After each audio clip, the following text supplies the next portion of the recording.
Good morning to all. Today we'll be continuing with our previous chapter, that is amino acid and protein chemistry.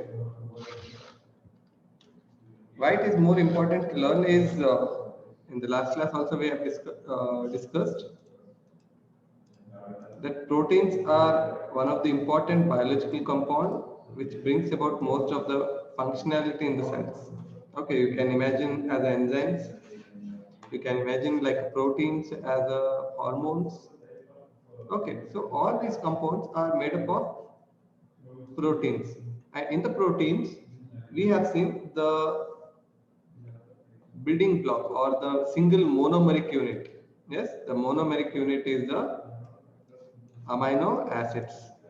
Okay, the chemistry of amino acids we have completed.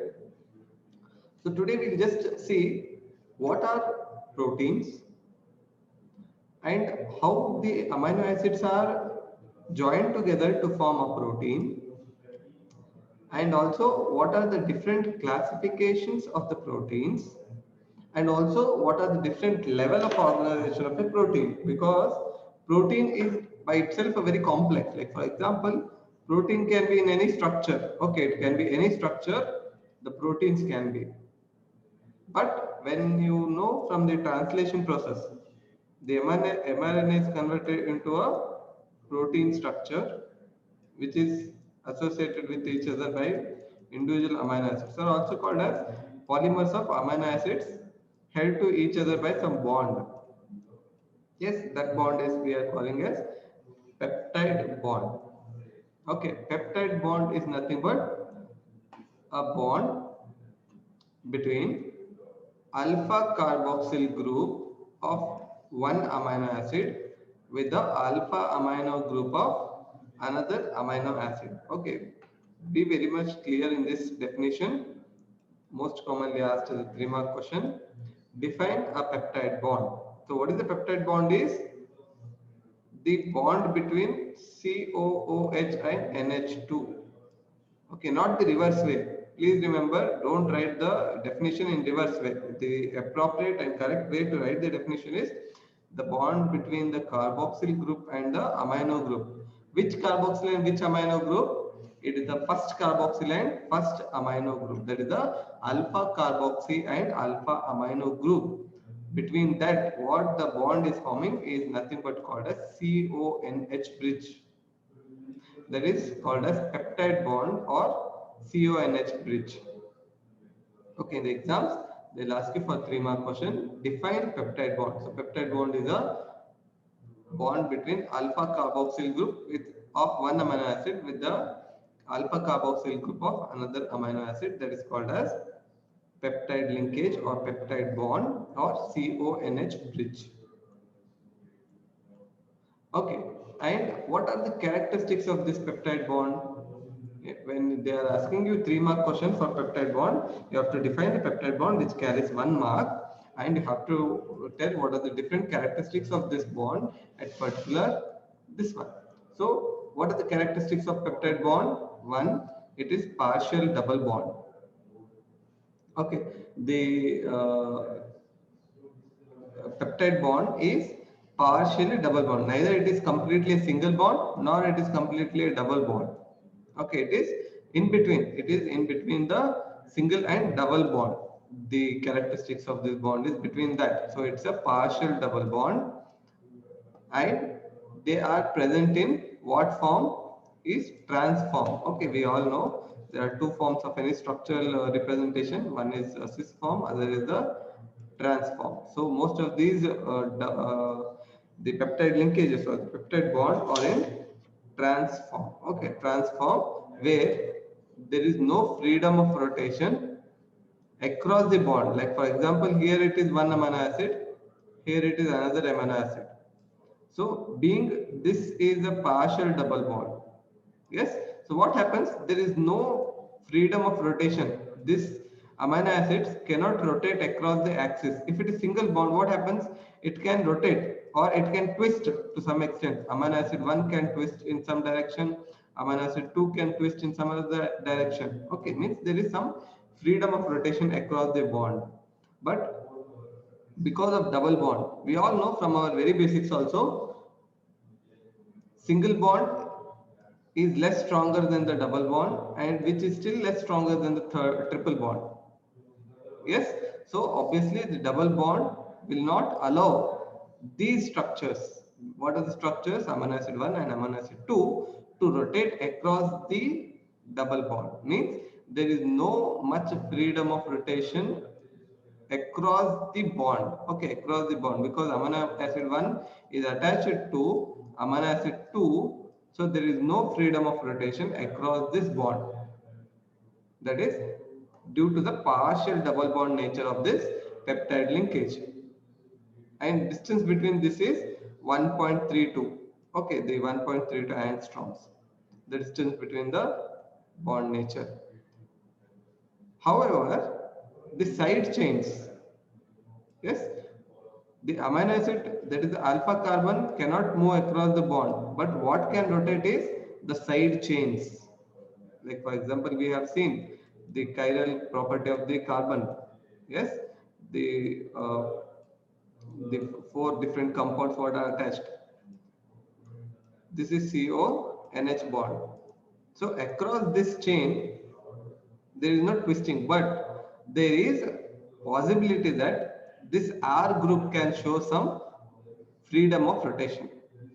So the side chains are free to rotate on either of the side of the peptide bond. Either it can be on right side or it can be on left side of the carbon molecule or the CONH group.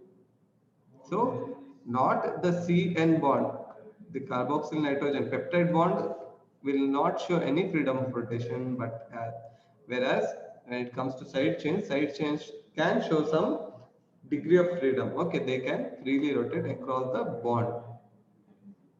And this angle of rotation is known as Ramachandra's angle. It was initially identified by Ramachandra, scientist Ramachandra. So it was dedicated over his name as the Ramachandra's angle. Like for example, if you can see here, CONH bond. So you can identify there is some amount of degree of rotation due to the presence of the R groups. Okay, there is some degree of rotation due to the R groups. Okay, otherwise there is no degree of rotation across the bonds.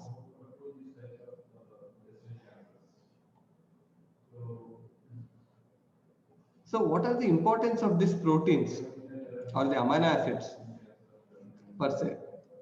One, they help in synthesis of proteins, because we all know amino acid forms the protein by polymerization reaction, where each amino acids are held to each other by peptide bond. Okay, peptide bond helps to polymerize this. And also we have seen amino acid classification. Some are glucogenic in nature, means they help in the synthesis of glucose. Some amino acids have the enzymatic activity. Okay, the enzymes, most of the enzymes are protein.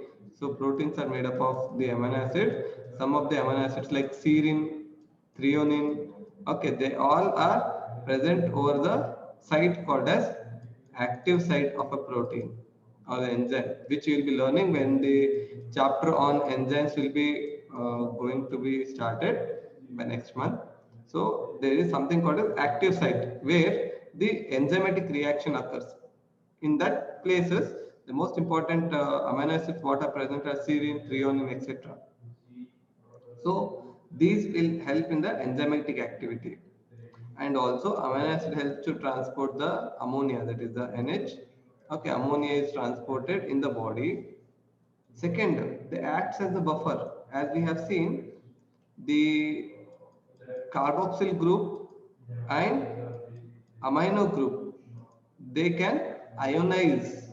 Yes, they can either donate the H plus ions or they can accept the H plus ion. So they can ionize completely. So they act as a buffer. If you add the acid, it tries to resist the change in pH.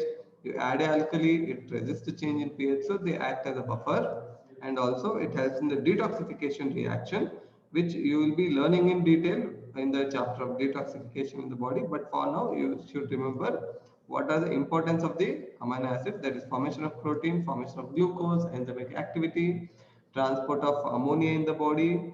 It acts as a buffer as well as it helps in the detoxification reactions.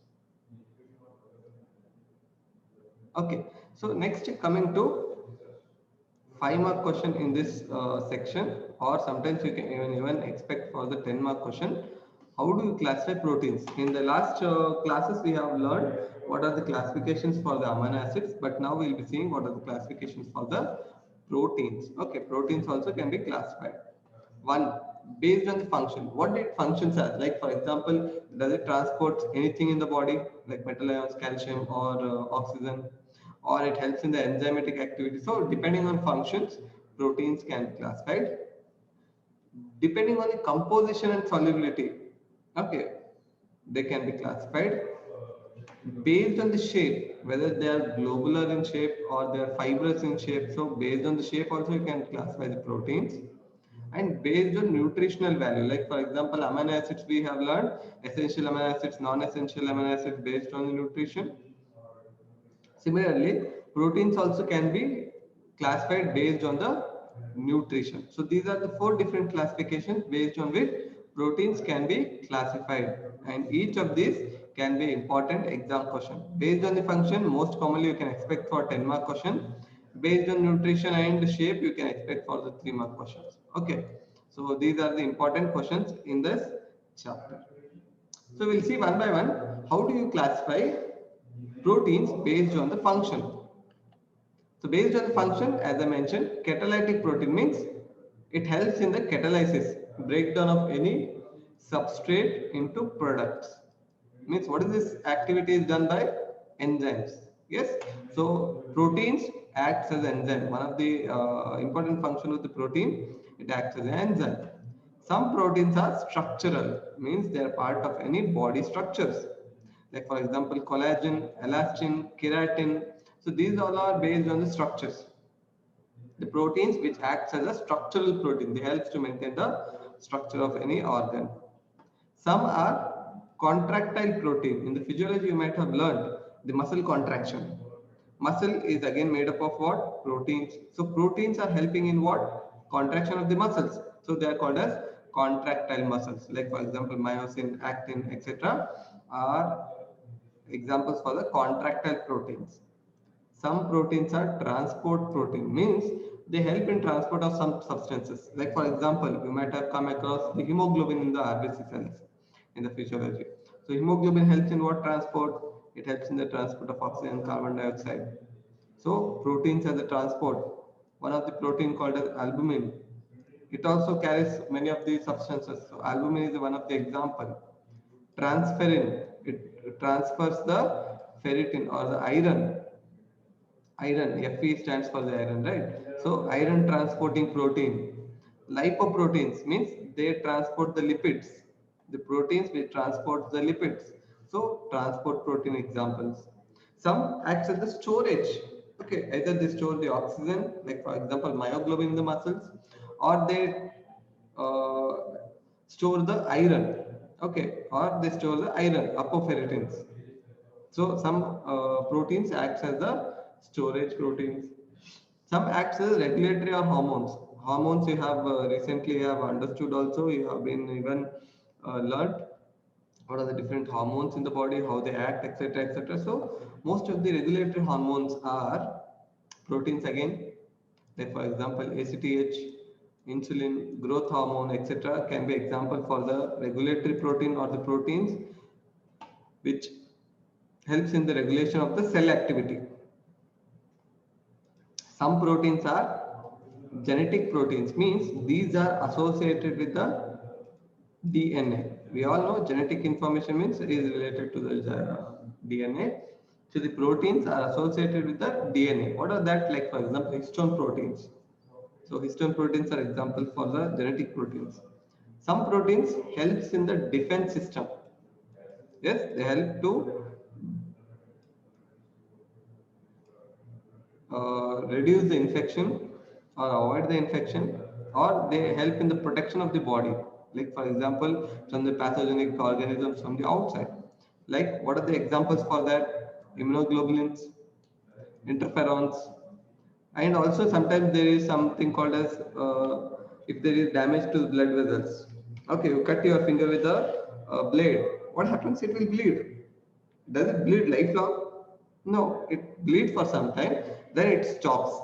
So the clotting occurs.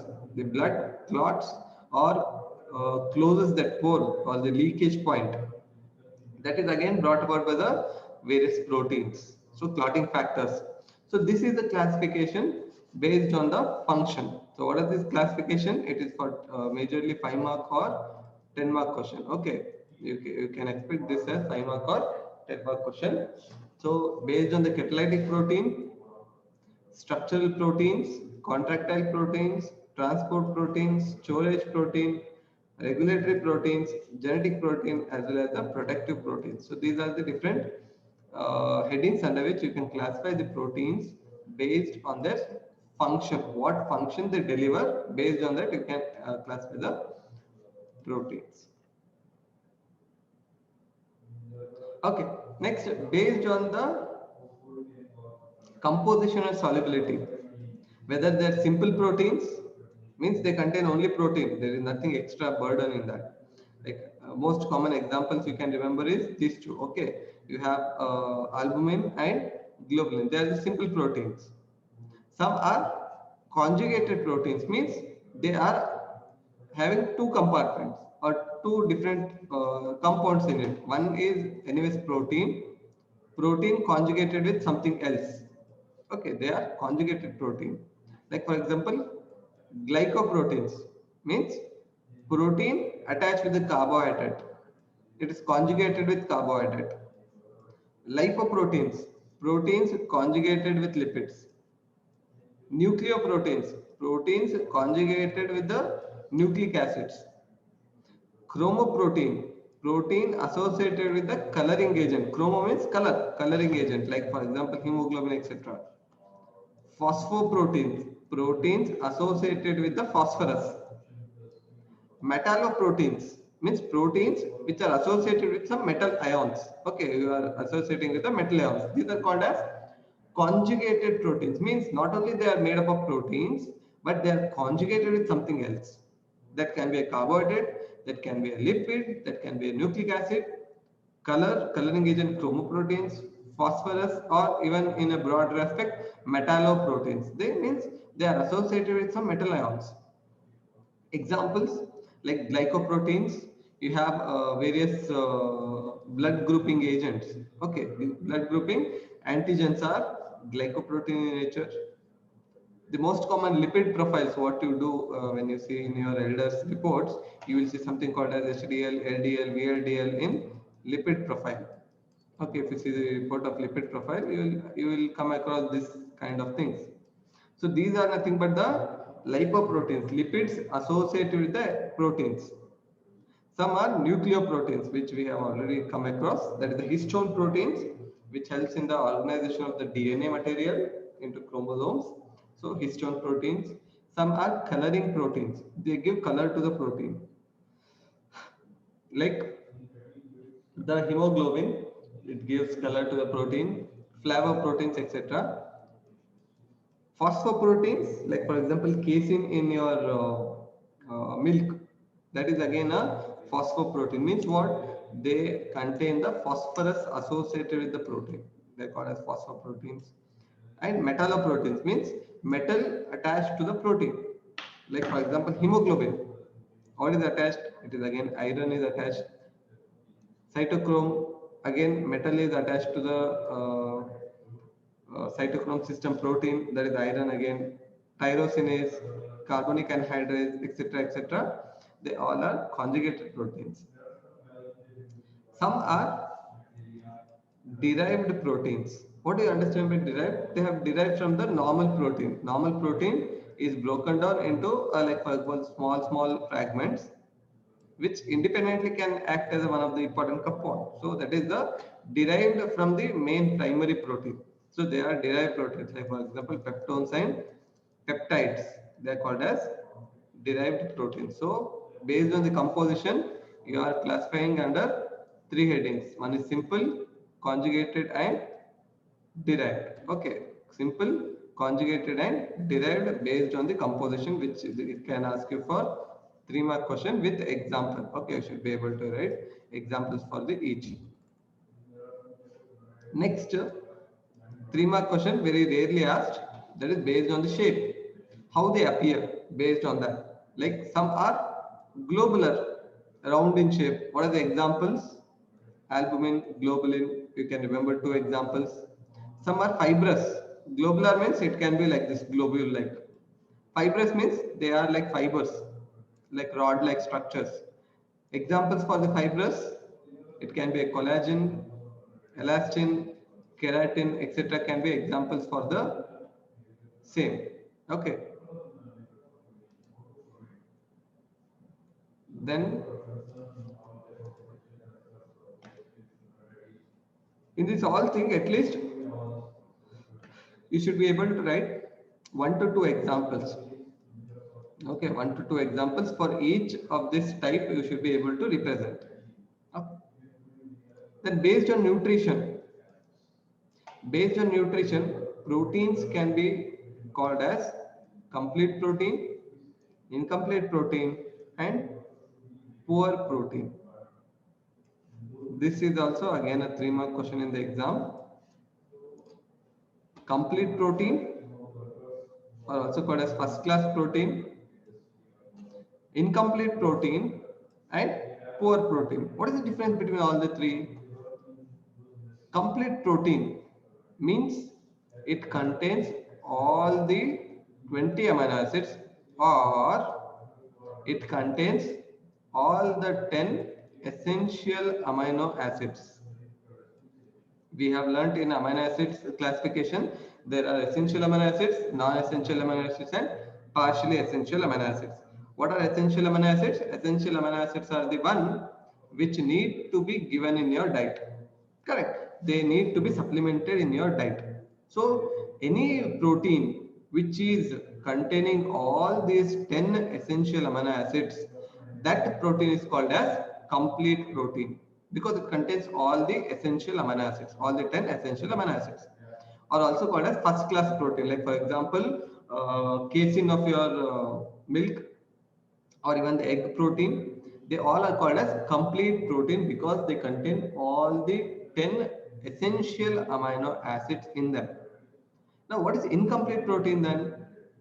They are deficit in at least one essential amino acid. Okay, like for example, pulses, they are deficit in methionine. Cereals, they are deficit in lysine. Means what? These proteins which are present in pulses, they contain all the 9 essential amino acids, plus methionine is absent. Means it is deficit in something. This protein is deficit in something, one essential amino acid. They are called as incomplete proteins. Complete protein is the one which contains all the 10 essential amino acids. Incomplete is the one which is deficit in at least one essential amino acid. Example, pulses deficit in methionine, cereals deficit in lysine. What are poor then? Poor protein are the one, like incomplete means at least one essential amino acid is absent. Poor protein means more than one essential amino acids, if they are absent, they are called as poor protein. Like for example, zein protein, it is deficit in 2 essential amino acids, that is tryptophan and lysine. So anything protein which is deficit of more than one essential amino acids, they are called as poor protein. The protein which is deficit in at least one essential amino acid, they are called as incomplete protein. And the one which contains all the required essential amino acids, all the 10 essential amino acids, they are called as complete protein or nutritionally rich protein, or also called as first class protein. Okay, example most common, like for example, casein or the egg proteins are complete protein. They contain all the 10 essential amino acids. Okay, I hope it is very much clear what is classifications of these proteins based on the structure, based on the function, based on the shape, and based on the nutrition. Okay, now we'll come to the next section of this protein. Now you should be very much clear that proteins, how they are present in the body. Are they a linear chain, or are they in a spiral shape, or are they like you are keeping in a slides, okay, sheets, or they are just jumbled around like globular, or do they contain only one chain, or they contain multiple chains? Yes, different protein chains are there in this. Yes, how do you imagine a protein out of all these four? It is anything of this all four. Okay, that is how the proteins are organized in the body, or the organization to deliver its function. We all know one basic thing: DNA gives RNA, RNA gives protein. Why it synthesizes protein? Because it has to deliver the function. If the protein need to function, it should be in some form. Yes, it should be either in a linear chain, or it should be in some other forms. At least it should be some form. There should be some form to deliver the function. So that is called as organization of a protein, so that it can function what it is desired for. Whether if you are having the insulin, then insulin should function as a hypoglycemic hormone. If it do not function, then there is no use of the hormone what is being synthesized. Basically, protein itself went waste if it do not give its own function.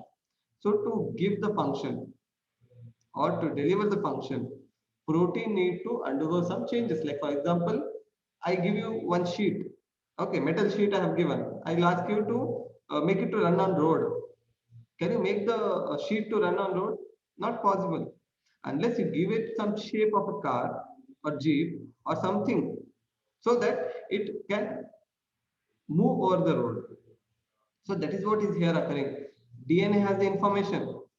It has given all the materials what is required for the function, but that protein should undergo some modification such a way that it can deliver its function. Example, I give you a sheet, I ask you to prepare a small vehicle which can carry something. So you cannot make only the sheet to carry anything. You have to make some modification. You have to prepare some wheels. You have to prepare the body of the sheet. You have to make some chairs or sitting arrangements in that. You have to make the engine portion also. So you are giving some changes in the structure. I have given you plain sheet. You are making some changes in the structure such a way that the function is delivered.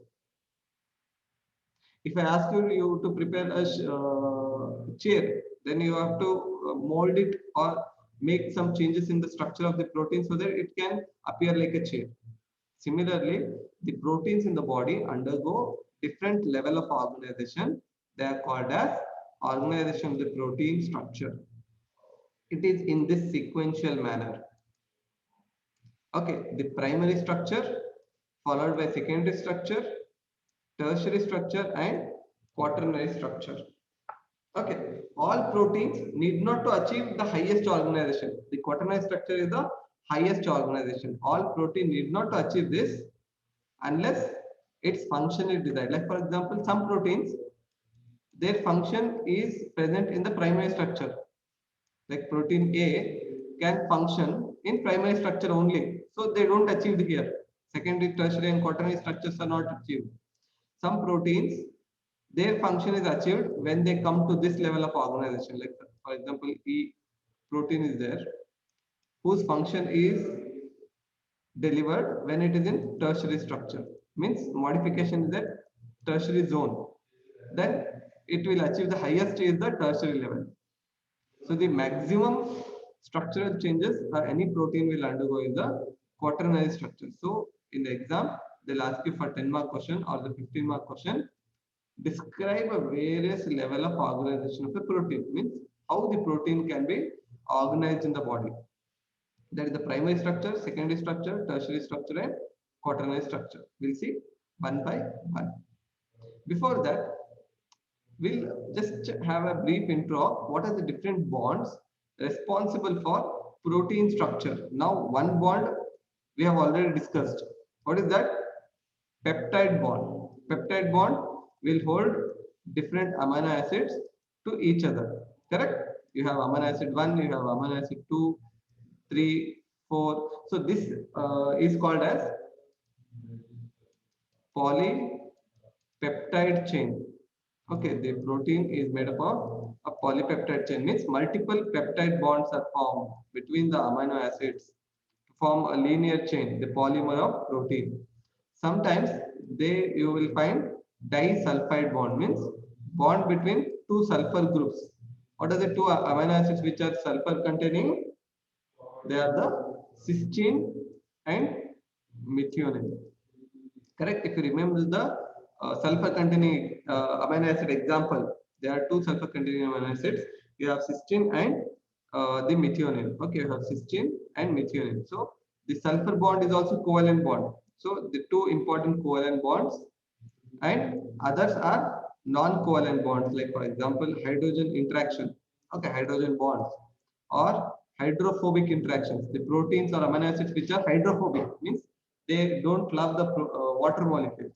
So such amino acids come together. The hydrophobic amino acids come together, interact with each other because they are water repellent. They are forming their own small group.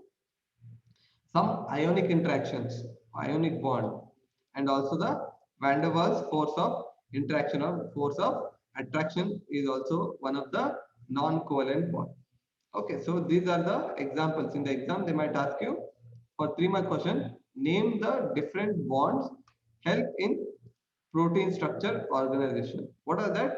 One, you have to majorly classify them as covalent and non-covalent. Covalent bonds, two bonds are there: peptide bond, disulfide bond.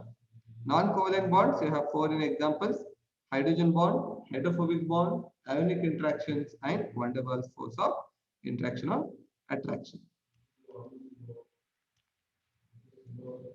Okay, these all basics you have already learnt in your very much of basics also. Covalent bond is due to the sharing of the electrons. Ionic bonds, that is nothing but just attraction between the ionized groups only. Hydrogen bond, that is the sharing of hydrogen between the electron donors.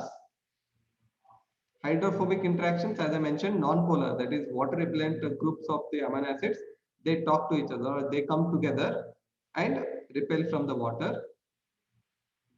And there are, like for example, here you can see hydrophobic interactions. This is the hydrophobic portions. They don't interact with the water molecule. So when they come to each other, these will form a core. These will form a core. The ones which are hydrophilic, they are at the external surface. Here you can see in the structures also. The protein, which was in a linear chain, it has some portions which are water repellent and some are water attractive. That is hydrophobic and hydrophilic. So hydrophobic ends, the red portion here you can see, they make a shape such a way that they forms the core because they are forming the hydrophobic interaction. They come to each other, and the ones which are hydrophilic, they occupy the external water surface. If you imagine like you have dropped this protein in the water, so the hydrophilic ends of the protein or hydrophilic amino acids, they all form the external surface. The one which are hydrophobic, they don't love the water, they form the core of the protein. So that is hydrophobic interactions.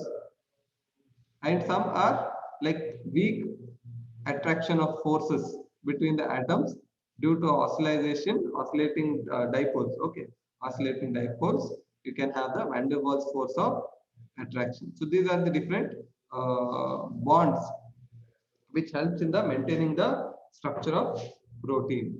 Okay, 1 second. 44. Yeah. So like for example, you can remember like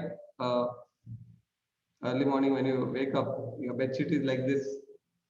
So that is the primary structure. So you will organize it in such a way that it can be kept it in some place. So you are organizing it structurally to some particular shape and structure. So that is the structural organization of any protein. Okay, you can just imagine like that.